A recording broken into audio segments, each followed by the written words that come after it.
नमस्कार, वंदे मातरम। मैं गजेंद्र प्रसाद मधुबनी से आपका भाई, और आज फिर आपसे मिलकर अच्छा लग रहा है। और अच्छा क्या लगेगा, क्योंकि आज तो है 4 सितंबर। आपको याद होगा 4 सितंबर का हम सभी के जीवन में क्या महत्व है। आज ही के दिन हमारे साहब श्री प्रिय कहें, अति प्रिय कहें, क्या कहें नहीं कहें समझ में नहीं आ रहा है, लेकिन साहब जो हमारे अपने थे, आज ही के दिन इस संसार को छोड़कर शिव की ओर गमन कर गए।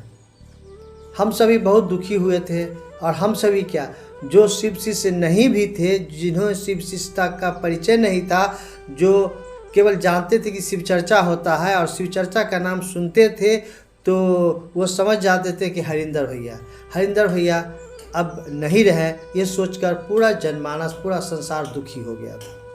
और आज 4 सितंबर है। हम सभी भी जहाँ हैं वहाँ उन्हें पुष्पांजलि अर्पित करते हैं और संकल्पित होते हैं कि शिव हमारे गुरु हैं, और इस संवाद को मैं जन जन तक फैलाऊंगा। जानते हैं आप, साहब श्री इस संसार को क्यों छोड़े? कहीं न कहीं इसके दोषी हम सभी हैं। हम सभी इसके दोषी हैं, क्योंकि हम सभी उनके पास जाते थे और अपना दुख दर्द इतना सुनाते थे कि मुझको शिव चर्चा में गए तो मेरा ये काम खराब हो गया, शिव चर्चा में गए तो मेरा अमुक घटना हो गई, शिव चर्चा में गए तो इस तरह से मेरा कुछ घाटा हो गया। यानी बार बार जाते थे साहब के पास कहने कि शिव चर्चा में जाने से मुझको अमुक अमुक घटनाएं मेरे साथ हो गई। और साहब सोचते थे कि महादेव के पास आने से तो समस्याओं का समाधान होता है, ये क्यों ऐसा कह रहे हैं। किसी का शिव चर्चा में जाने से यदि पैर टूट गया तो वो तो कहीं शादी ब्याह में जाने से भी तो कभी कोई घटना हो जाती है। कभी बाजार सामान लाने जाते हैं, वहाँ भी तो घटना हो जाती है। क्या सामान लाना या शादी ब्याह में जाना या और कहीं भी जाना कोई घटना होने से छूट जाता है? क्या नहीं होता है। और साहब श्री के पास एक दिन ऐसा ही हुआ कि एक दिन लोगों ने कहा, शिकायत किया शिव चर्चा में जाने से ऐसा हो जाता है। दूसरे दिन कहा, तीसरे दिन का, चौथे दिन भी जब लोगों ने इसी तरह लगातार शिकायत किया कि शिव चर्चा में जाने से मेरे साथ ये हो गया, साहब श्री उस दिन बहुत ही अंदर आवेशित हुए और उन्होंने महादेव को कहा, हे महादेव, आप मेरा ऐसा एक्सीडेंट कराइए, मेजर एक्सीडेंट कराइए। जब मैं सब परिवार रहूँ गाड़ी में तो ऐसा एक्सीडेंट कराइए लोग देखे कि शिव चर्चा में जाने से इनका ही नहीं मेरे साथ भी घटना हो सकती है। लोग समझेंगे तो कम से कम, जानेंगे तो कम से कम, घटनाएं उनके साथ नहीं मेरे साथ भी हो सकती है और कहीं भी जाने आने में हो सकती है। और ऐसा हुआ, साहब श्री के साथ ये घटना हुई। इस बात को हम सभी अनमिलाखर में पढ़े हैं, लास्ट में शायद 223 या 25 पृष्ठ में है, तो उसको हम सभी ने पढ़ा है। नहीं पढ़े तो पढ़िएगा, इस अनमिलाखर पुस्तक में है। और ये शायद 200 हाँ 212-13 में है, 212-13 पृष्ठ में है। इस पूरी घटना को लिखा गया है, आप निश्चित रूप से पढ़िएगा इसको।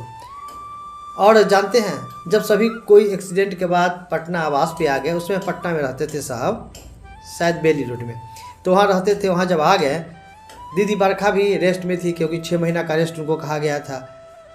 साहब कहे, अकेले मन नहीं लगता, शिव चर्चाओं में जाना होगा, लोगों गुरु भाई सबसे बातचीत करनी होगी। कुछ गुरु भाई का आना भी प्रारंभ हो गया था।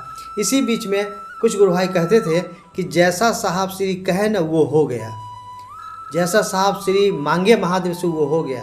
ये बात जो सभी गुरु भाई आपस में बात करते थे, कुछ गुरु भाई, तो दीदी बरखानंद को ये बात जब कानों में पड़ी, तो आखिर क्या बात है, क्या साहब मांगे थे जो हो गया, साहब क्या चाहते थे जो हो गया, क्या क्या घटित हो गया, आप बताइए तो सही।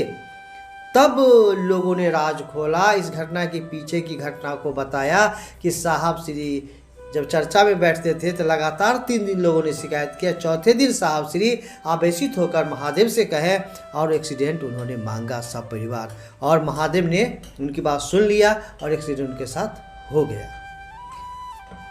एक्सीडेंट तो हो गया, लेकिन क्या हम लोग सोचते हैं कभी कि जिस साहब श्री ने हम सभी को महादेव से परिचय कराया, महादेव से परिचय तो था, लेकिन जो अपनापन अभी है, जिस अपनापन के तहत जो कुछ कहते हैं वो महादेव मेरा पूरा करते हैं, बशर्ते कि हम शिव शिष्यता की पात्रता को धारित करते हैं, यानी लोगों से शिव गुरु की बात करते हैं तो हमारा सभी काम हो रहा है।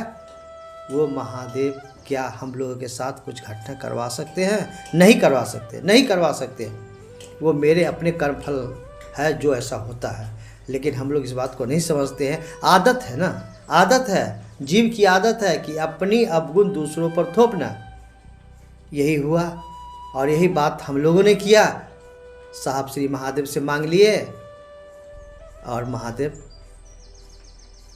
की लीला कहिए, जो कुछ कहिए, महादेव ने उन्हें ऐसा दिया और एक्सीडेंट हुआ। मन बहुत दुखी और द्रवित हो जाता है। तो अब हम लोगों को क्या करना चाहिए? हम लोगों को यही करना चाहिए जो साहब श्री कहे हैं, यानी जहाँ कहीं भी जाएं लोगों से अपने गुरु शिव की बातें करें। शिव की बातें इस तरह करें कि जिससे वो भी शिव को गुरु मानकर वो भी शिव शिष्टता के मार्ग पे आगे बढ़े। चाहे अकेले हो या 2-4 व्यक्ति के साथ हो या समूह में जनसंपर्क में निकले हो या समूह में कहीं बाहर भीतर शादी ब्याह इधर उधर कहीं जा रहे हैं, तो अपने गुरु शिव की बातें मौका निकाल कर हम सभी को कर देना चाहिए। लेकिन यहाँ भी थोड़ी सी हम लोग मेरे हिसाब से थोड़ी सी नासमझी हम लोग कर लेते हैं।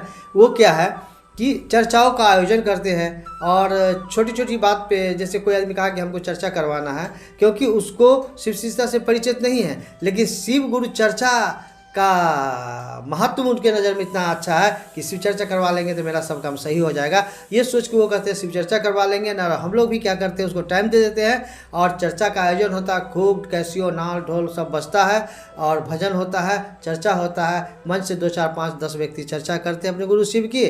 उसके बाद वो व्यक्ति भी जो आयोजक है वो भी नहीं पहचानता है कौन गुरु भाई है, और गुरु भाई भी नहीं मिलते हैं उनसे कि वो गुरु भाई ने चर्चा करवाया था, चलो उसे फिर बाद में बात कर लेते हैं। यही हम लोगों से गलती हो रही है, हमसे गलती हो रही है।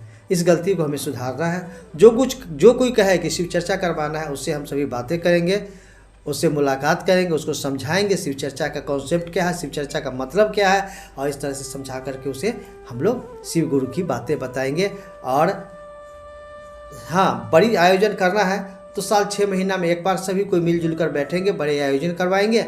और उसमें तो होता है, जैसे मान लीजिए 10 बजे से संध्या 4 बजे तक हुआ, 6 घंटा हुआ, तो उसमें कुछ वाद्य यंत्र भी रहें और भजन भी हो गया। कुछ ऐसे हर भोला हर शिवा होता ही है, जगह जगह महादेव होता ही है, कुछ भजन 2-4 भजन हो गया और अपने गुरु शिव की बातें हुई। अधिक से अधिक लोग वहाँ आते हैं, एक दूसरे की बातें सुनते हैं तो उससे प्रभावित होते हैं, जिससे कि क्षेत्रों में जाकर गुरु कार्य करने में उन्हें सहयोग मिलता है। लेकिन रोज रोज हर एक सप्ताह हर एक महीना बड़े बड़े आयोजन करने से क्या कुछ होगा? नहीं हो सकता है। तो हम सभी साहब श्री कहे हैं लोगों के बीच जाकर अपने गुरु शिव की बातें करें, तो ये हम सभी को निश्चित रूप से करना चाहिए। हम सभी को साहब श्री लिखित जो पुस्तकें हैं उसको पढ़ना चाहिए। सबसे पहले साहब श्री 1990 में एक छोटी सी पुस्तक लिखी थी। पुस्तक क्या कहिए, पुस्तिका कहिए, मतलब एक 4 पन्ने का एक लिखा हुआ था, जिससे शिष्यानुभूति कहा जाता था। बहुत लोगों के बहुत ही आग्रह किए थे लोग कि जो आपने कहा है साहब उसको एक बार लिख दीजिए, सूचीबद्ध कर दीजिए। तो एक 4 पन्ने का लिखे थे साहब, जिसको शिष्यानुभूति कहा जाता है। उसका अब रूप बदल कर ये तो बड़ा वाला है, लेकिन छोटा वाला आता है, इतना छोटा में आता है, जो लगभग सबों के पास है। ये बड़ा छपाया गया था कि जो हमारे बुजुर्ग भाई बहन जिनको दिखाई कम देता है उनके लिए। तो ये पुस्तक हम सभी को सबसे पहले निश्चित रूप पढ़ना चाहिए और पढ़वाना चाहिए लोगों से, क्योंकि इसमें साहब श्री 1990 में लिखे हैं और इस पुस्तक को लगभग लाखों की प्रति में, मैं तो कहूँगा करोड़ों इसका वितरित हो गया होगा प्रति। और इसमें साहब श्री इसका मूल्य लिखे हैं। क्या मूल्य लिखे हैं? आपका शिव सी सोना। देखिए स्पष्ट लिख रहा है ना, दिख रहा होगा आपको, आपका शिव सी सोना। तो इसको पढ़ेंगे हम तो निश्चित रूप से शिव शिष्यता के मार्ग पे आगे बढ़ेंगे, और आगे बढ़ेंगे तो शिव शिष्य होंगे। और इसको जो हम कहीं से किसी से लेते हैं तो इसका मूल्य चुकता हमको करना पड़ेगा अपनी शिव शिष्यता की पात्रता अपने में धारित करने के बाद। तो ये हमें करना चाहिए। उसके बाद लिखा गया साहब श्री के विषय में। साहब श्री के बाल्यकाल से लेकर के बहुत आगे तक इसमें साहब श्री के विषय में लिखा हुआ। इसको भी हम सभी को निश्चित रूप से पढ़ना चाहिए, क्योंकि इसमें साहब श्री के विषय में लिखा गया है। और इसको संशोधन भी साहब श्री किए ही होंगे कि उनके लिए लिखा गया है। ऐसे इसको लिखे हैं कौन? अनुरुता दीदी और पंकजीत गुरु भाई सहयोग किए हैं इसमें।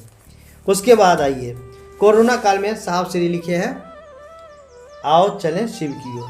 आओ चलें शिव की ओर साहब श्री लिखे हैं, हम लोगों के लिए लिखे हैं, हम लोगों को पढ़ना चाहिए।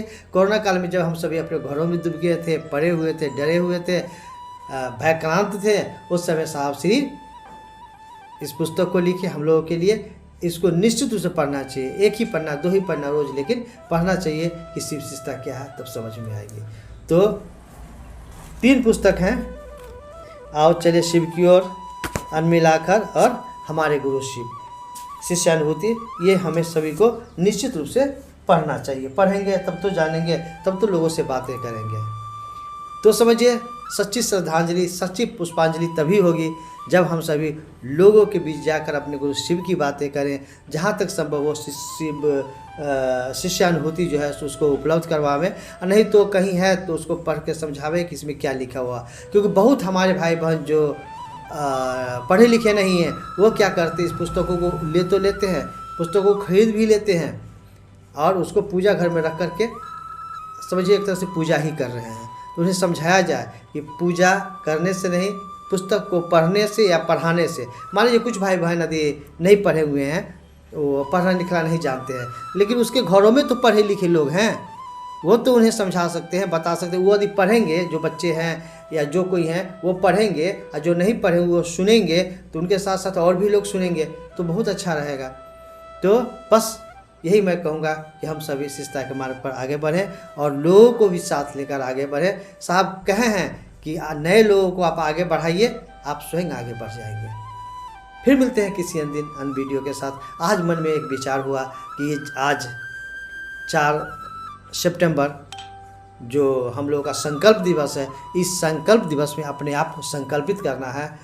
और यही मैं भी ये तो वीडियो बना रहा हूँ, लेकिन लोगों से शिव गुरु की बात करता हूँ, करता रहूँगा।